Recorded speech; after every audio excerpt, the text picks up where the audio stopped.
السلام علیکم ورحمۃ اللہ وبرکاتہ۔ بسم اللہ الرحمن الرحیم والصلاة والسلام علی رسولہ الکریم، اما بعد۔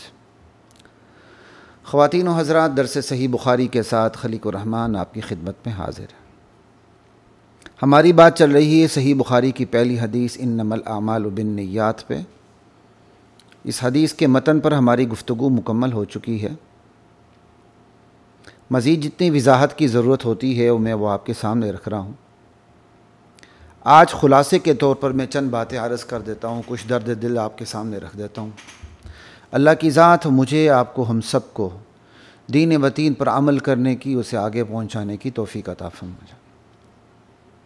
انما الاعمال بالنیات، جیسے آپ پہلے ویڈیوز میں سن چکے ہیں، اس حدیث کا یقینی مفہوم یہ ہے کہ اعمال کو ان کی ظاہری شکلوں سے نہیں بلکہ ان کی باطنی نیتوں سے جوڑ دیا گیا ہے۔ یہاں تک کہ درست اعمال بھی نیتوں کی کسوٹی پر پرکھے جانے کے بعد ہی قابل قبول ہوں گے، اس سے پہلے نہیں۔ یعنی درست اعمال بھی نیتوں کی کسوٹی پر پرکھے جائیں گے، پھر قابل قبول ہوں گے۔ نیتیں غلط ہوئیں تو درست اعمال بھی مردود ہو جائیں گے۔ نص کا یہ یقینی مفہوم ہے۔ اب ہم چلتے ہیں نص کے اجتہادی مفہوم کی طرف۔ اجتہادی مفہوم عمومی طور پر اجتہادی مفہوم میں اختلاف ہوا کرتا ہے، تو بالکل اسی طرح نص کے اجتہادی مفہوم میں بھی یہاں بھی اختلاف ہے۔ اس حدیث کے دو اجتہادی مفہوم بیان کی جاتے ہیں۔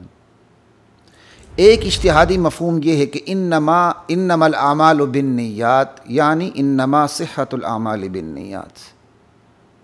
کیا مطلب؟ اعمال درست ہی تب ہوتے ہیں جب ان کی نیت کی گئی ہو۔ درست یعنی اعمال قبول ہی اس وقت ہوتے ہیں، درست ہی اس وقت اعمال درست ہی اس وقت ہوتے ہیں جب ان کی نیت کی گئی ہو۔ مثال کے طور پر بندے نے وضو کر لیا لیکن نیت وضو کرنے کی نہیں تھی، تو اب ایک رائے یہ ہے کہ اس کا وضو ہی نہیں ہوا، خواہ اس نے وضو کر لیا ہے لیکن چونکہ اس کی نیت وضو کرنے کی نہیں تھی لہذا اس کا وضو نہیں ہوا، اس کا جو وضو ہے شریعت میں اس کا اعتبار ہی نہیں ہوا۔ ایک مفہوم۔ دوسرا مفہوم یہ ہے انما الاعمال بالنیات، یعنی انما ثواب الاعمال بالنیات، کہ اعمال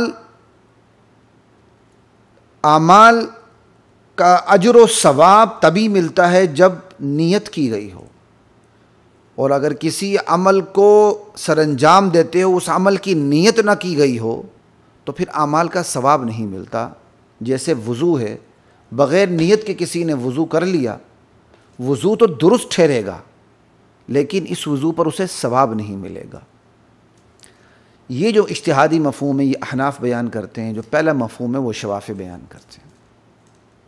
ہمارا مقصد یہاں ان مفاہیم پر دلائل دینا نہیں ہے، صرف ایک اپنا رویہ بتانا ہے، اس رویے کی وجہ سے جس خلا نے جنم لیا، جس کمی نے جنم لیا وہ بتانا ہے، اور اس خلا کو کیسے ختم کیا جا سکتا ہے اس کے بارے میں چند تجاویز آپ کے سامنے رکھنی۔ آج کی اس نشست کا موضوع یہ ہے۔ بس ہمارا رویہ یہ ہے کہ ہم نے حدیث کے یقینی مفہوم کو پیش نظر رکھ کر صلاح کی، اصلاح کی، کردار سازی کی کوشش کی بجائے ہم نے حدیث کے اجتہادی مفہوم کو سامنے رکھ کر ساری کوششیں اور کاوشیں کر ڈالیں۔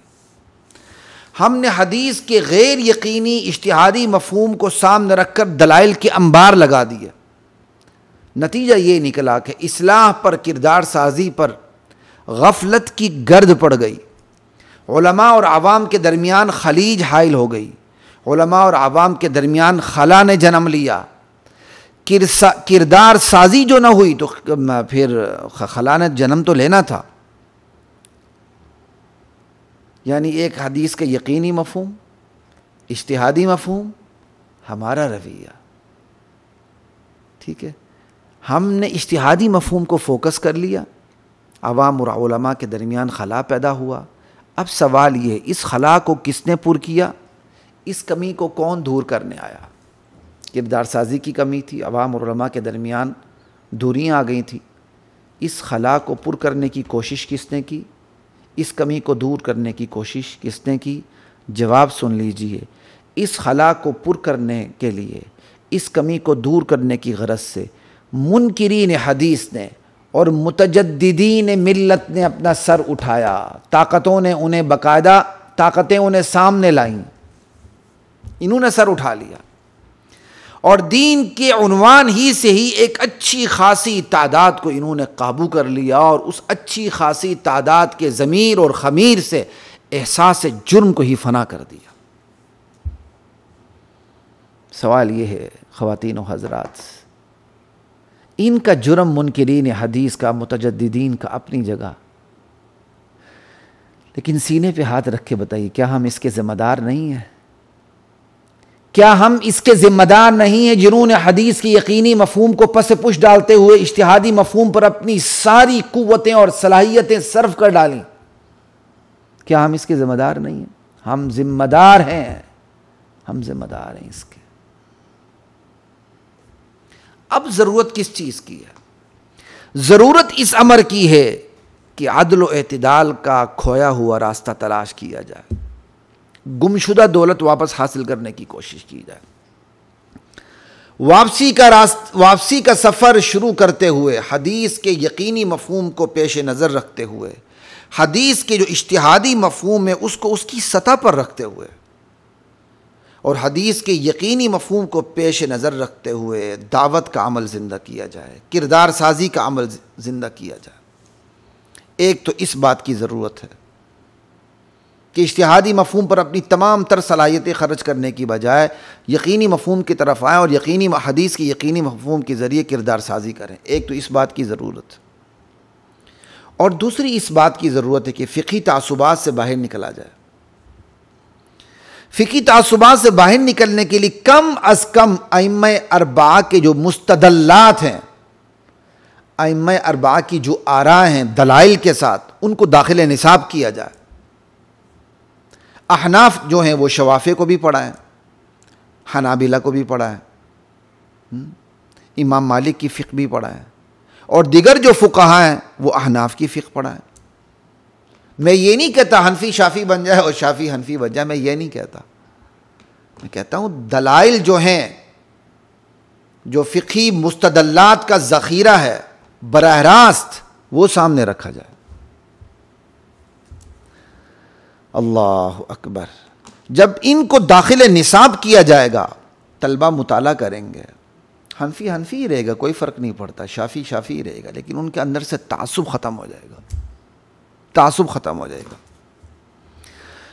غالباً کسی نے مصری استاد نے یا کسی نے کہا ہے جو میں نے پلے باندھ لیا ہے، میں چند سال پہلے کہا تھا، عملی اعتبار سے تو وہ چیز میرے ذہن میں تھی، لیکن باقاعدہ ایک ضابطے کی شکل میں یہ چیز میرے ذہن میں نہیں تھی۔ اس نے کہا کہ فقہی تعصبات کو دور کرنے کا طریقہ یہ ہے کہ جو اتنا متعصب ہوتا ہے اس کے سامنے فریق مخالف کے دلائل کو رکھا جائے تاکہ اس کا مطالعہ کرے۔ فریق مخالف کے دلائل کا مطالعہ جو ہے وہ تعصب اور تشدد کو ختم کر دیتا ہے۔ ہمارے ہاں تشدد اور تعصب کی ایک بہت بڑی وجہ یہ ہے، بس ہم اپنے ہی کیا کہتے ہیں مزاج کو لے کے اسے حرف آخر قرار دیتے ہیں۔ تو دوسری ضرورت اس بات کی ہے، جو میں نے پہلی ضرورت تو یہ کہ واپسی کا سفر شروع کیا جائے، اور دوسری بات یہ ہے کہ کم از کم ائمہ اربعہ کے جو مستدلات ہیں ان کو داخل نصاب کیا جائے۔ ٹھیک ہے، اگر کوئی یہ کہتا ہے کہ ہم تو دیگر فقہاء کے دلائل و مستدلات کو پڑھتے ہیں، ہدایہ پڑھتے ہوئے، اپنی فقہ پڑھتے ہوئے، آپ پڑھتے نہیں ہیں معذرت کے ساتھ، ہم بھی پڑھاتے رہے، اللہ کا شکر ہے، زمین پہ بیٹھ کے بات کرتے ہیں، ہوا میں بیٹھ کے نہیں، ہم نے بھی پڑھایا ہے۔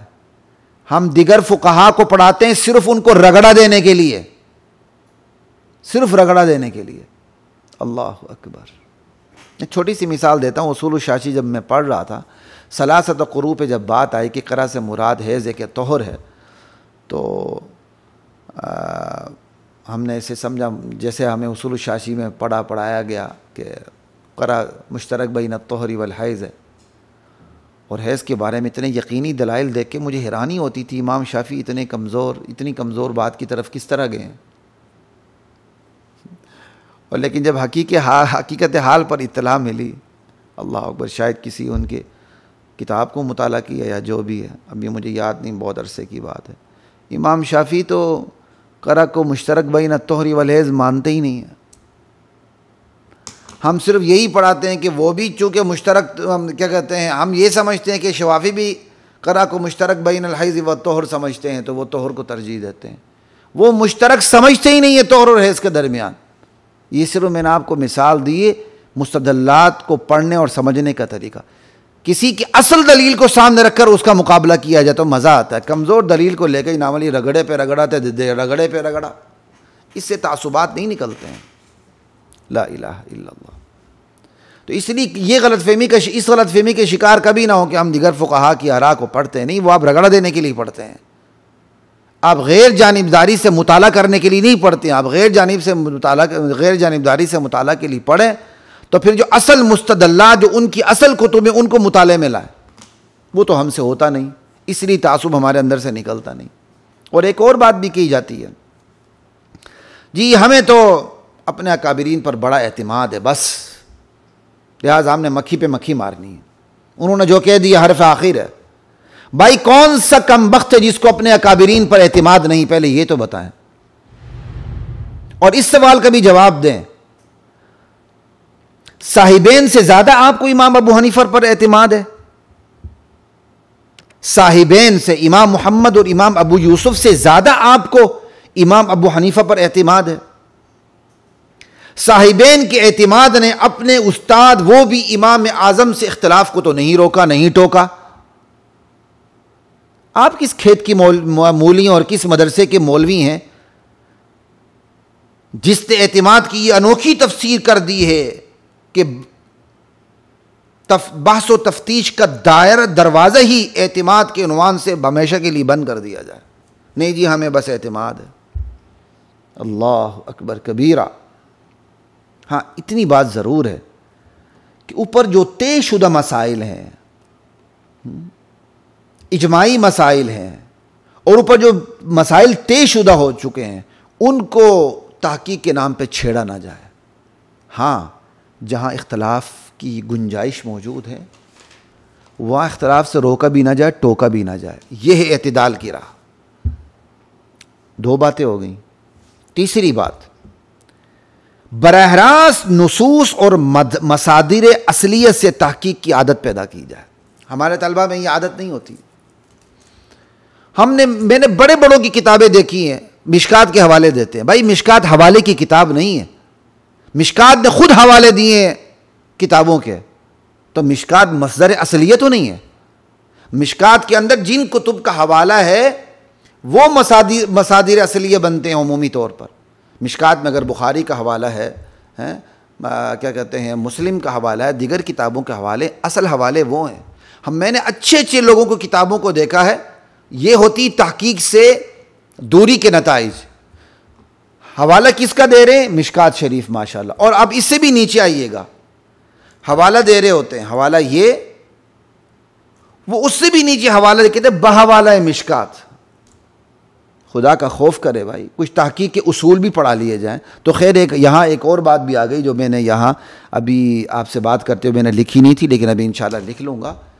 مدارس میں اصول تحقیق نہیں پڑھائے جاتے، حالانکہ دنیا کے بڑی بڑی درسگاہوں کے اندر اصول تحقیق و تنقید ایک مستقل موضوع ہوتا ہے.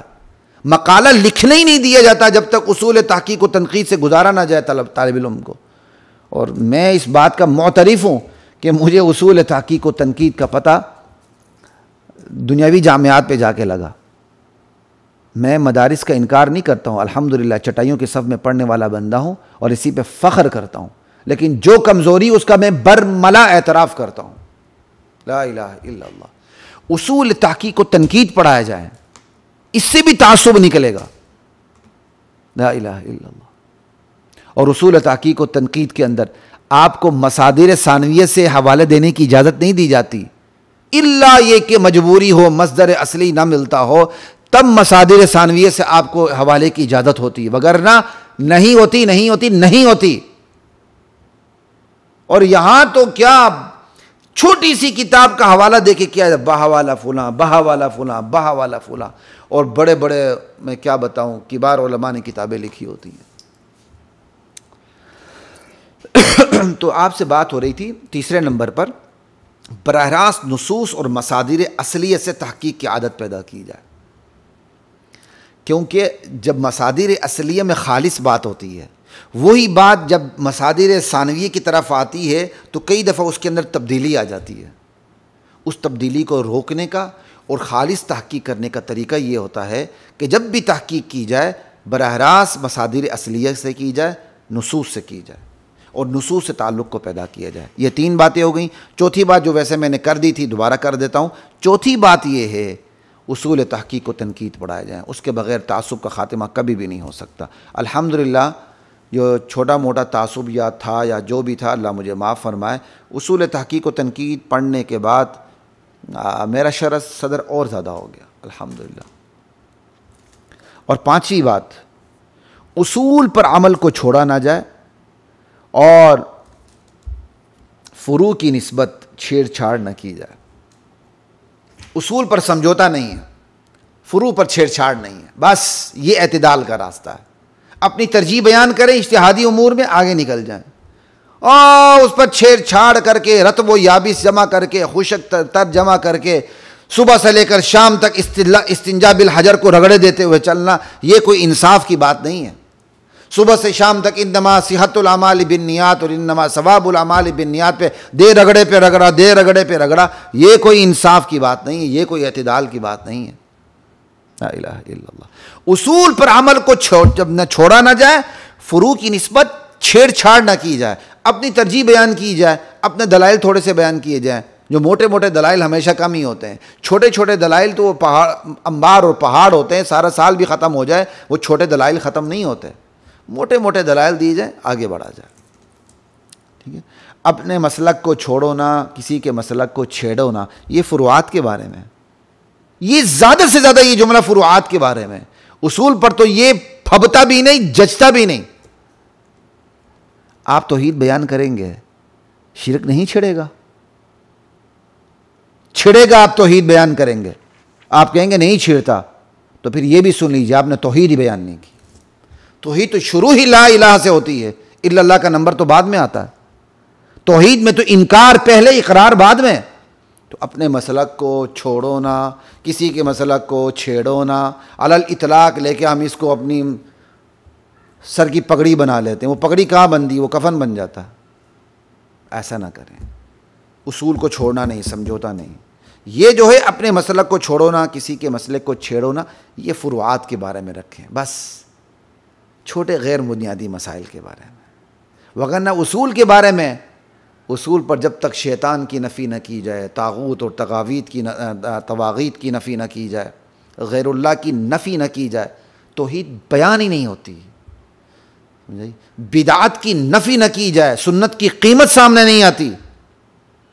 اسی لیے لا الہ پہلے ہے، الا اللہ بعد میں ہے۔ امید ہے کہ انما الاعمال بالنیات کا مفہوم نقش ہو گیا ہوگا، اور یہ حقیقتیں بھی دل پر انشاءاللہ نقش ہو گئی ہوں گی۔ ہمیں حدیث بلکہ تمام نصوص کے یقینی مفہوم کو چھوڑنا نہیں، اجتہادی مفہوم پہ لڑنا نہیں۔ چونکہ اجتہادی مفہوم پہ لڑ کے ہم نے خلا پیدا کر لیا جس کو منکرین حدیث اور متجددین نے پر کرنے کی کوشش کی اور ایک اچھی خاصی تعداد کو قابو کر لیا۔ اب اس کا علاج یہ ہے کہ ہم دوبارہ گمشدہ دولت کی طرف چلے جائیں، گمشدہ راستہ تلاش کریں اور یقینی مفہوم کو فوکس کرتے ہوئے اصلاح کی کردار سازی کی کوشش کریں۔ فقہی دیگر کم از کم ائمہ اربعہ کے جو، مگر میں تو کہتا ہوں اس سے بھی زیادہ، امام اوزاعی اس میں تو نہیں آتے ائمہ اربعہ میں، امام سفیان ثوری ہیں، سفیان بن عیینہ ہیں، اور بڑے بڑے ائمہ ہیں، اور ایسے ایسے نام بھی ہیں کہ ان کا نام بھی زبان پہ نہیں چڑھتا، شاید کہیں غلط تلفظ نہ ہو جائے، ایک آدھ میرے اور نام بھی، لیکن بول اس لیے لاؤ کہ تلفظ غلط نہ ہو جائے۔ ان کی فقہ موجود ہے، ان کو داخل نصاب کیا جائے، ان کا مطالعہ کرایا جائے، اصول تحقیق کو تنقید پڑھایا جائے، ٹھیک ہے نا، براہ راست مسارد اصلیہ سے اپنے تعلق کو استوار کیا جائے، پھر دیکھیں اصلاح سازی ہوتی ہے کہ نہیں، تعصبات ختم ہوتے ہیں کہ نہیں، اور ہماری طبیعتیں اعتدال پر آتی ہے کہ نہیں۔ اس کے ساتھ ہی خلیق الرحمن کو اجازت دیجیے۔ السلام علیکم ورحمۃ اللہ وبرکاتہ۔